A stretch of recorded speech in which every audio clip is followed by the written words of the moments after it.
इकाई 7 दक्षिण भारत में कृषक विद्रोह 1875। इकाई की रूपरेखा 7.0 उद्देश्य 7.1 प्रस्तावना 7.2 भारत में कृषक आंदोलन की पृष्ठभूमि 1818 ईस्वी से 1875 ईस्वी 7.3 दक्षिण भारत में हुए कृषक आंदोलन की प्रकृति 7.4 कृषक विद्रोह के कारण 7.5 आंदोलन का उत्कर्ष एवं विकास 7.6 दक्षिण के कृषक विद्रोह के प्रति सरकार की नीति 7.7 दक्षिण के कृषक विद्रोह के परिणाम 7.8 सारांश 7.9 अभ्यासार्थ प्रश्न 7.10 संदर्भ ग्रंथों की सूची। 7.0 उद्देश्य इकाई के अंतर्गत ये विश्लेषणात्मक ऐतिहासिक विवेचन किया गया है कि किस भांति भारत के दक्षिण क्षेत्र के किसानों के द्वारा 1875 ईस्वी में प्रमुखतः महाराष्ट्र में मारवाड़ी साहूकारों के विरुद्ध विद्रोह किया गया। इस इकाई में आप ये अध्ययन करेंगे कि भारतीय अर्थव्यवस्था के क्षेत्र में कृषकों के निरंतर विद्रोह प्रारंभ हुए, जो कि अर्थव्यवस्था का प्रमुख अंग बना रहा। भारत में दक्षिण के किसानों के द्वारा 1875 ईस्वी में विद्रोह करने के पूर्व अधिकांश क्षेत्रों में आदिवासियों के विद्रोह, बंगाल में किसानों के विद्रोह प्रादुर्भावित हो चुके थे।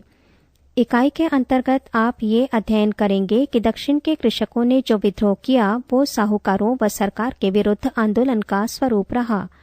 1875 ईस्वी में दक्षिण के किसानों के द्वारा जो विद्रोह प्रारंभ किया गया वो किसानों को भूमि के अधिकार से वंचित करने, भूमि छीनने, अत्यधिक भू राजस्व कर, सरकार का संरक्षण प्राप्त न होने, साहूकारों के शोषण व अत्याचार, असंतोष से तंग आकर किया गया आंदोलन था। इकाई में आप ये तथ्यपूर्ण विचारधारा का अध्ययन करेंगे कि दक्षिण के कृषकों के द्वारा आंदोलन किए जाने के क्या परिणाम हुए और भारतीय अर्थव्यवस्था पर इसका क्या प्रभाव पड़ा। दक्षिण के कृषक विद्रोह के प्रति सरकार की नीति का विवेचनात्मक अध्ययन करेंगे।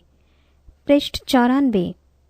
7.1 प्रस्तावना भारतीय अर्थव्यवस्था एवं 19वीं शताब्दी में भारत में हुए विभिन्न कृषक विद्रोहों के संदर्भ में दक्षिण के कृषकों के द्वारा 1875 ईस्वी में विद्रोह किया जाना उल्लेखनीय ऐतिहासिक घटना एवं विवेचना का विषय माना जाता है। ऐतिहासिक दृष्टि से ये तथ्यपूर्ण है कि मानव सभ्यता के विकास के साथ कृषि अर्थव्यवस्था का प्रमुख अंग रहा है।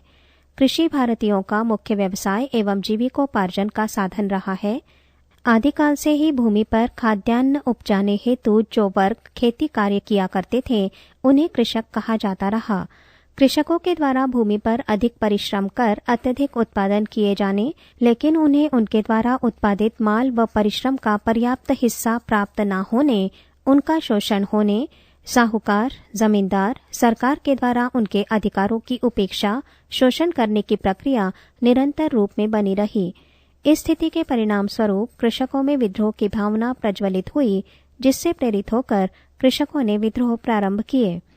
इस दृष्टि से भारत में मुख्यतः 19वीं शताब्दी के प्रारंभ से ही कृषक विद्रोह प्रारंभ हो गए थे, जो कि भारतीय अर्थव्यवस्था का हिस्सा बन गए हैं। 7.2 भारत में कृषक आंदोलन की पृष्ठभूमि 1818 ईस्वी से 1875 ईस्वी। 1875 ईस्वी में दक्षिण के कृषकों के द्वारा विद्रोह किए जाने से पूर्व भारत के अनेक क्षेत्रों में कृषक विद्रोह का स्वरूप बना रहा। दक्षिण के कृषक विद्रोह का विवेचन करने से पूर्व ऐतिहासिक दृष्टि से ये आवश्यक है कि इस विद्रोह की संक्षिप्त पृष्ठभूमि का अध्ययन किया जाए। दक्षिण के कृषक विद्रोह से पूर्व भारत में विभिन्न कृषक विद्रोहों का प्रादुर्भाव हो चुका था। इस दृष्टि से 19वीं शताब्दी के प्रथम भाग में बिहार, उड़ीसा के विभिन्न आदिवासियों ने विद्रोह किए। असम की खासी जाति ने, मणिपुर त्रिपुरा की कुकी जाति ने, छोटा नागपुर की कोल जाति ने और उड़ीसा की खोल जाति ने अंग्रेजी शासन, सरकार द्वारा हस्तक्षेप, भूमि के छीने जाने आदि कारणों के फलस्वरूप विद्रोह किए। 1855-56 ईस्वी में संथाल जाति से संबंधित कृषकों का विद्रोह उल्लेखनीय विद्रोह माना जाता है। इस विद्रोह का प्रमुख कारण जमींदारों तथा साहूकारों द्वारा उनकी भूमि का अपहरण किया जाना था। इन संथालों ने अपने परिश्रम से बिहार में बंगाल की सीमा के निकट राजमहल की पहाड़ी भूमि को कृषि योग्य बनाया था। उस भूमि को साहूकारों ने चालाकी से अपने अधिकार में करने का प्रयास किया। परिणाम स्वरूप संथालों ने विद्रोह कर दिया। 1858 से 60 ईस्वी के वर्षों में बंगाल के कई जिलों के कृषकों द्वारा विद्रोह प्रारंभ किए गए थे। अवकाश प्राप्त यूरोपियनों ने बंगाल व बिहार में नील की खेती करना प्रारंभ कर दिया था। वे कृषकों के प्रति शोषण व अत्याचार की नीति को अपनाते हुए थे। सरकार द्वारा इस ओर कोई ध्यान नहीं दिया गया। इस स्थिति में विष्णुचरण विश्वास और दिगंबर विश्वास नामक दो भाइयों ने कृषकों को संगठित करके खेती न करने के लिए प्रोत्साहित किया। परिणाम स्वरूप कृषक विद्रोह प्रारंभ हुए। इसी प्रकार 1870 ईस्वी में बंगाल में कृषकों ने लगान देने से इनकार कर दिया और अपनी भूमियों को छीने जाने का सशस्त्र विद्रोह किया। परिणाम स्वरूप कृषक विद्रोह को प्रोत्साहन मिला। उक्त कृषक विद्रोहों के क्रम में 1875 ईस्वी में दक्षिण के कृषकों के द्वारा विद्रोह किया जाना ऐतिहासिक विवेचना एवं अध्ययन का विषय माना जाता है। पृष्ठ 95। 7.3 दक्षिण भारत में हुए कृषक आंदोलन की प्रकृति। 1875 ईस्वी में दक्षिण के किसानों के विद्रोह की महत्वपूर्ण प्रकृति एवं स्वरूप रहा है। दक्षिण के कृषकों का विद्रोह किसानों के द्वारा महाराष्ट्र में मारवाड़ी साहूकारों के विरुद्ध किया गया विद्रोह था। कृषकों ने साहूकारों के शोषण अत्याचार से मुक्ति प्राप्त करने, उनके द्वारा किसानों की भूमि हस्तगत किए जाने की स्थिति में भूमि पुनः प्राप्त करने के उद्देश्य से ये विद्रोह किया था। दक्षिण के कृषकों का विद्रोह सरकार के विरुद्ध आंदोलन का स्वरूप था, क्योंकि सरकार कृषकों को संरक्षण प्रदान करने व उनके हितों का ध्यान रखने में उपेक्षा का दृष्टिकोण अपनाए हुए थी। सरकार साहूकारों को ही सहयोग प्रदान कर रही थी। परिणाम स्वरूप कृषकों ने सरकार की इस दोषपूर्ण नीति के विरुद्ध आंदोलन करने का कदम उठाया। इस विद्रोह का स्वरूप इस तथ्य पर परिलक्षित होता है कि दक्षिण के कृषकों ने संगठित होकर साहूकारों व सरकार के विरुद्ध विद्रोह की नीति को अपनाया था। ये विद्रोह हिंसात्मक विद्रोह का स्वरूप रहा। इस विद्रोह की ये भी प्रकृति रही कि सरकार ने सेना की सहायता से इस विद्रोह को दबा दिया था। इस कृषक विद्रोह का ये भी मुख्य स्वरूप रहा कि ये विद्रोह मुख्यतः मारवाड़ी और गुजराती साहूकारों के विरुद्ध किया गया आंदोलन था। कृषक विद्रोह की ये भी प्रकृति रही कि 1875 ईस्वी का दक्षिण विद्रोह पश्चिम महाराष्ट्र में प्रादुर्भावित हुआ था। इन क्षेत्रों में जो रैयतवाड़ी प्रणाली को लागू किया गया, जिसके द्वारा भूस्वामियों को भू राजस्व का भुगतान करने के लिए व्यक्तिगत व प्रत्यक्ष रूप में उत्तरदायी माना गया, उस समय से ही कृषकों व साहूकारों के बीच परस्पर विवाद व विद्रोह की स्थिति को प्रोत्साहन मिला। 7.4 कृषक विद्रोह के कारण। 1875 ईस्वी में दक्षिण के किसानों द्वारा विद्रोह किए जाने के विभिन्न आर्थिक, राजनीतिक व सामाजिक कारण थे।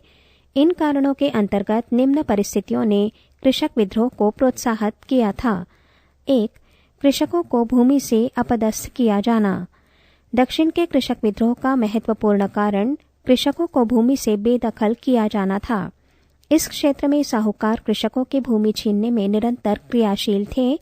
दक्षिण के साहूकार एवं व्यापारी, जिन्हें वेनिस कहा जाता था, कृषकों को धन उधार में दिया करते थे। खेतीहर किसान, जो कि कुनबिस कहलाता था, ऋणों से ग्रस्त था। साहूकार किसानों को जो ऋण दिया करते थे, उस धनराशि में चालाकी से बढ़ोतरी करके उसे खाते में अधिक लिख लिया करते थे। ब्याज की राशि भी अधिक वसूल करते थे। कृषक ऋण राशि को चुकाने में असमर्थ होता था। परिणाम स्वरूप उसकी भूमि को साहूकार द्वारा हड़प लिया जाता था। इस स्थिति से किसान असंतुष्ट थे। वे भूमि पर अधिकार प्राप्त करने व साहूकारों की दोषपूर्ण नीति के विरुद्ध छुटकारा प्राप्त करने हेतु इच्छुक थे। इस स्थिति में कृषकों ने विद्रोह की नीति को अपनाया। पृष्ठ 96। 2. कृषकों का ऋणग्रस्त होना। दक्षिण के कृषकों का ऋणग्रस्त होना अर्थात ऋण के भार से दबा होना भी विद्रोह का अन्य कारण था। कृषकों पर अत्यधिक भूमि कर का दायित्व एवं भार था। कृषकों के द्वारा जो उत्पादन किया जाता था, उस उत्पादन का आधा हिस्सा लगान के रूप में देना होता था। उनके पास आमदनी के साधनों की कमी थी। कृषकों को साहूकारों से विभिन्न कार्यों के लिए रुपया उधार लेना पड़ता था। उनके चंगुल में फंसने के बाद कृषकों का साहूकारों से छुटकारा प्राप्त करना असंभव होता था। परिणाम स्वरूप कृषक अत्यधिक रूप में ऋणग्रस्त हो गए थे। इसी प्रकार विश्व की मंडियों में कपास के भावों में गिरावट आने से भी कृषक ऋण के भार से दब गए थे। इस स्थिति से छुटकारा प्राप्त करने के उद्देश्य से कृषकों ने विद्रोह किया। 3. साहूकारों की दोषपूर्ण नीति। साहूकारों की अत्यधिक छलपूर्ण लालची प्रवृत्ति एवं दोषपूर्ण नीति के कारण भी दक्षिण के कृषकों ने विद्रोह किया। गुजराती एवं मारवाड़ी साहूकार अत्यधिक लालची थे। वे अपने बही खातों में हेराफेरी करते थे। कृषकों के द्वारा ली गई वास्तविक धनराशि को बढ़ाकर लिख लिया करते थे। अशिक्षित किसान बिना पूरी जानकारी के ऋण संबंधी व अन्य दस्तावेजों पर हस्ताक्षर कर देते थे। साहूकारों के द्वारा कृषकों का शोषण किया जाता था। ऋण नहीं चुका पाने की स्थिति में वे उनकी भूमि अपने नाम करवा लिया करते थे। इस स्थिति के फलस्वरूप उनमें असंतोष व विद्रोह की स्थिति विद्यमान थी। परिणाम स्वरूप कृषकों ने विद्रोह करने की नीति को अपनाया। 4. सरकार का उपेक्षापूर्ण दृष्टिकोण। दक्षिण के कृषकों के प्रति सरकार का उपेक्षापूर्ण दृष्टिकोण बना रहा, जिसके कारण कृषकों में विद्रोह की स्थिति उत्पन्न हो सकी। सरकार कृषकों के हित उनके उद्देश्य के अनुरूप कार्य नहीं करती थी। कृषकों को अत्याचारों व कष्टों तथा शोषण से बचाने हेतु कोई कदम नहीं उठाए गए थे। इसके विपरीत सरकार साहूकारों को सहयोग व संरक्षण प्रदान किया करती थी। सरकार के द्वारा कृषि संबंधी सुधार, कृषकों को सुविधाएं उपलब्ध करवाने, उन्हें राहत पहुंचाने, सामाजिक आर्थिक सहायता प्रदान करने आदि के क्षेत्र में कोई कार्यवाही नहीं की गई। परिणाम स्वरूप कृषकों ने सरकार की उपेक्षापूर्ण नीति के विरुद्ध विद्रोह किया। 5. न्यायालयों द्वारा साहूकारों को सहायता।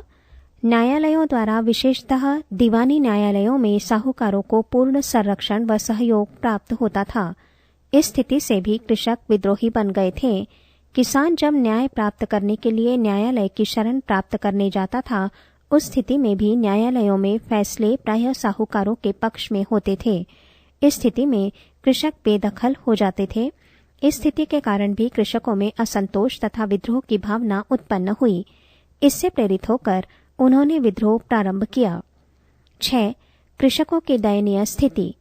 दक्षिण के कृषकों द्वारा विद्रोह किए जाने का अन्य कारण कृषकों की दयनीय स्थिति होना था। कृषक आर्थिक सामाजिक दृष्टि से हीन व दयनीय स्थिति में थे। सामाजिक दृष्टि से उनका स्तर निम्न व शोषणपूर्ण था। आर्थिक दृष्टि से वे निर्धन ऋणग्रस्त थे। उनकी आमदनी संतोषजनक नहीं थी। समाज में उनके प्रति उपेक्षा का दृष्टिकोण अपनाया जाता था। इस स्थिति में उनकी स्थिति शोचनीय बन गई थी। कृषकों के स्वास्थ्य, उनकी निवास स्थान की समुचित व्यवस्था, जीवन बीमा व सुरक्षा आदि की सुविधाएं नहीं थीं। परिणाम स्वरूप कृषकों में असंतोष को प्रोत्साहन मिला। इस स्थिति में भी कृषकों ने विद्रोह प्रारंभ किया। पृष्ठ 97। 7. कृषकों पर करों का भार होना। दक्षिण के कृषकों द्वारा विद्रोह किए जाने का अन्य कारण उन पर करारोपण का होना था। कृषक विभिन्न प्रकार के करों के भार से दबे हुए थे। उन्हें भू राजस्व के अतिरिक्त अन्य प्रकार के करों, मेला, त्योहार, पर्व, परिवहन, डाक व्यय, पथकर, जन्म मृत्यु, धार्मिक विवाह, निवास आदि करों का भी भुगतान करना होता था। इस स्थिति में करों का अत्यधिक भार कृषकों पर बढ़ गया था। इन करों की वसूली में भी शोषण की स्थिति विद्यमान थी। इन करों के भुगतान हेतु कृषकों को साहूकारों से ऋण लेना हुआ करता था। इस स्थिति के फलस्वरूप उन पर आर्थिक भार बढ़ जाने व आर्थिक स्थिति कमजोर होने की परिस्थिति बन गई थी। इस परिस्थिति से छुटकारा प्राप्त करने के उद्देश्य से कृषकों ने विद्रोह को प्रोत्साहित किया। 8. आवागमन एवं संचार सुविधाओं का अभाव। दक्षिण के कृषकों द्वारा विद्रोह किए जाने हेतु अन्य परिस्थिति इस रूप में भी संभव हुई थी कि कृषकों की सुविधाओं के लिए आवागमन तथा संचार सुविधाओं का पूर्ण अभाव था। इस क्षेत्र में सरकार द्वारा किसी प्रकार के विकासपूर्ण कार्य नहीं किए गए थे। कृषकों को अपना उत्पादित माल एक स्थान से दूसरे स्थान पर भेजने व स्वयं के द्वारा अन्य स्थानों पर आने जाने की सुविधाओं का पूर्ण अभाव था। इसी प्रकार समाचार भेजने व प्राप्त करने में भी कठिनाइयां महसूस होती थीं। इन सुविधाओं को प्राप्त करने हेतु कृषकों ने विद्रोह किया। 9. भारत के अन्य प्रांतों के कृषक आंदोलनों का प्रभाव। 1875 ईस्वी से पूर्व भारत के विभिन्न प्रांतों में कृषक विद्रोहों को प्रोत्साहन मिला था। इनमें से संथाल व बंगाल के कृषक विद्रोहों का उल्लेखनीय स्थान माना जाता है। इन कृषक विद्रोहों की परिस्थितियां भी लगभग समान थीं। इन कृषकों ने सामाजिक आर्थिक परिस्थितियों से मुक्ति प्राप्त करने हेतु विद्रोह प्रारंभ किया था। वे ही परिस्थितियां दक्षिण के कृषकों की थीं। अतः दक्षिण के कृषकों ने इन कृषक विद्रोहों से प्रेरणा प्राप्त कर स्वयं को शोषण व अत्याचार से छुटकारा प्राप्त करने के उद्देश्य से विद्रोह प्रारंभ किया। 10. खाद्यान्न उत्पादन में कमी एवं भू राजस्व में वृद्धि। D.N. धनाग्रे के तथ्यपूर्ण विवेचन से स्पष्ट होता है कि दक्षिण क्षेत्र के कृषकों के लिए वर्षा की कमी व सिंचाई साधनों के अभाव में खाद्यान्न उत्पादन में भी काफी गिरावट आ गई थी। दूसरी ओर वेनिस वर्ग के सामाजिक स्तर व आर्थिक शक्तियों में अभिवृद्धि को प्रोत्साहन मिला था। इसी प्रकार राजस्व दरों में भी वृद्धि की गई थी। परिणाम स्वरूप दक्षिण के कृषकों, मुख्यतः पश्चिम ग्रामीण महाराष्ट्र के कुंभी कृषकों की स्थिति असहनीय बन गई थी। इस स्थिति से मुक्त होने के उद्देश्य से भी कृषकों ने विद्रोह करने हेतु कदम उठाया। 11. तात्कालिक कारण। दक्षिण के किसानों द्वारा विद्रोह किए जाने हेतु तात्कालिक परिस्थिति ने मुख्य भूमिका अदा की थी। यद्यपि कृषक आंदोलन को प्रोत्साहित करने हेतु उक्त विभिन्न कारण थे, तथापि वास्तविक शुरुआत तात्कालिक कारण के फलस्वरूप संभव हो सकी। इसने मुख्य चिनगारी का कार्य किया। पृष्ठ 98। इस दृष्टि से तात्कालिक परिस्थिति एवं घटना इस रूप में संभव हुई कि दिसंबर माह के 1874 ईस्वी में पूना जिले के सिरूर नामक तालुका में घटना घटित हुई कि मारवाड़ी साहूकार कल्लूराम ने बाबा साहिब देशमुख के विरुद्ध 150 रुपए के ऋण के लिए बेदखली का आज्ञा पत्र प्राप्त कर लिया। साहूकार के लोगों ने बाबा साहिब के मकान को गिरा दिया था। इस स्थिति के फलस्वरूप ग्रामवासियों को क्रोध आ गया। जून 1875 ईस्वी तक समस्त पूना जिले के कृषकों व निवासियों ने विद्रोह प्रारंभ कर दिया। कृषकों ने साहूकारों के मकानों तथा दुकानों पर आक्रमण कर दिया, उन्हें जला दिया। ये विप्लव अहमदनगर व अन्य जिलों में भी फैल गया। परिणाम स्वरूप इस स्थिति ने विद्रोह को वास्तविक रूप में क्रियान्वित स्वरूप प्रदान किया। 7.5 आंदोलन का उत्कर्ष एवं विकास। उपर्युक्त परिस्थितियों एवं कारणों के परिणाम स्वरूप दक्षिण के कृषकों द्वारा विद्रोह प्रारंभ किया गया था। इस विद्रोह के तात्कालिक कारण का विश्लेषणात्मक अध्ययन करने के पश्चात ये तथ्यपूर्ण ऐतिहासिक जानकारी मिलती है कि दक्षिण के कृषक विद्रोह का उत्कर्ष दिसंबर 1874 ईस्वी में पूना जिले के सिरूर इलाके में हुआ था। यद्यपि कृषकों में साहूकारों, सरकार के प्रति असंतोष तथा विद्रोह करने की भावना विद्यमान थी, तथापि विद्रोह का उद्भव इस चिनगारी के फलस्वरूप संभव हुआ था कि एक मारवाड़ी साहूकार कल्लूराम ने बाबा साहेब देशमुख के विरुद्ध 150 रुपए के ऋण के लिए बेदखली का आज्ञापत्र प्राप्त कर लिया। इस प्रकार साहूकार के लोगों ने बाबा साहेब के मकान को गिरा दिया। इस घटना के परिणाम स्वरूप कृषकों में क्रोध की ज्वाला भड़क उठी और उन्होंने विद्रोह प्रारंभ कर दिया। इसी समय कृषकों ने संगठित होकर साहूकारों की शोषण व अत्याचार पूर्ण नीति का विरोध किया। धीरे धीरे विद्रोह की लहर जून 1875 ईस्वी तक समस्त पूना जिले में फैल गई थी। कृषकों का ये विद्रोह अहमदनगर, सतारा, शोलापुर जिले में भी फैल गया। कृषकों ने साहूकारों के मकानों तथा दुकानों पर आक्रमण किया, उन्हें आग लगा दी तथा तोड़फोड़ की। कृषकों ने उन दस्तावेजों को अपने कब्जे में ले लिया जिन पर किसानों के हस्ताक्षर थे तथा साहूकारों के कब्जे में थे। इस स्थिति के फलस्वरूप कृषक विद्रोह ने हिंसा का रूप धारण कर लिया था। कृषकों का विद्रोह 33 गांवों में फैल गया था। कृषकों ने मारवाड़ी साहूकारों की संपत्ति को भी लूटा और उन्हें विभिन्न तरीके से परेशान किया। कृषकों की हिंसात्मक गतिविधियां निरंतर रूप में बढ़ती चली गईं। उन्हें नियंत्रित करने तथा अत्यधिक रूप में विकसित न होने के उद्देश्य से सरकार के द्वारा सक्रिय कदम उठाए गए। 7.6 दक्षिण के कृषक विद्रोह के प्रति सरकार की नीति। कृषकों के बढ़ते हुए हिंसात्मक स्वरूप एवं उत्तेजना के कारण सरकार के द्वारा दमनकारी नीति को अपनाया गया था। इस दृष्टि से सर्वप्रथम सरकार ने विद्रोह को दबाने के उद्देश्य से पुलिस की सहायता प्राप्त की। पुलिस ने कृषकों की हिंसात्मक कार्यवाहियां, आग लगाने की गतिविधियों को रोका। इसी प्रकार सेना का भी सहयोग सरकार ने प्राप्त किया, जिससे कि विद्रोहियों पर नियंत्रण प्राप्त किया जा सके और उनके विद्रोह का अंत किया जा सके। इस कार्यवाही में 1000 कृषक बंदी बना लिए गए और विद्रोह को पूर्णतया दबा दिया गया। लेकिन सरकार को इस विद्रोह को नियंत्रित करने में काफी कठिनाइयों का सामना करना पड़ा था। दक्षिण के विद्रोही कृषकों पर सरकार द्वारा जुर्माना लगाया गया। सरकार को कृषक विद्रोह को दबाने एवं उसका दमन करने में लगभग 3 सप्ताह का समय लगा। पृष्ठ 99।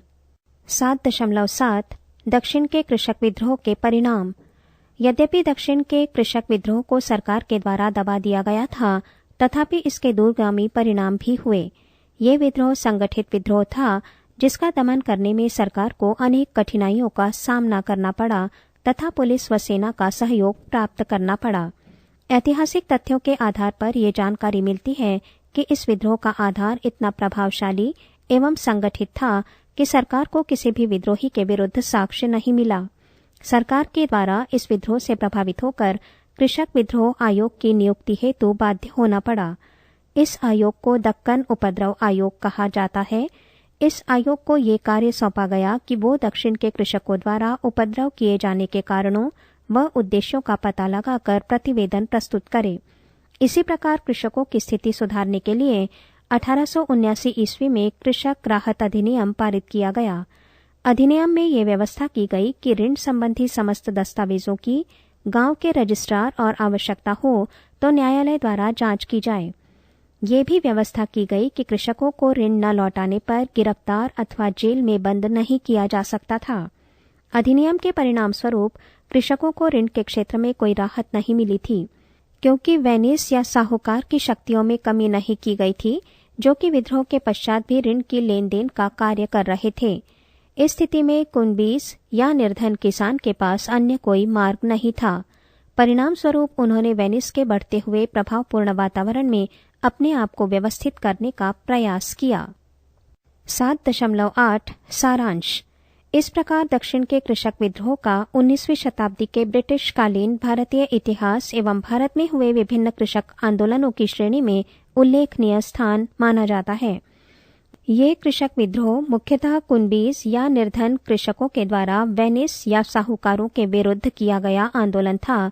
इस विद्रोह को प्रोत्साहित करने में प्रमुखतः कृषकों से भूमि छीना जाना, ऋण की अत्यधिक वसूली, साहूकारों की शोषण व अत्याचार पूर्ण नीति, सरकार व न्यायालय आदि के द्वारा कृषकों को सहयोग प्राप्त न होना तथा साहूकारों को समर्थन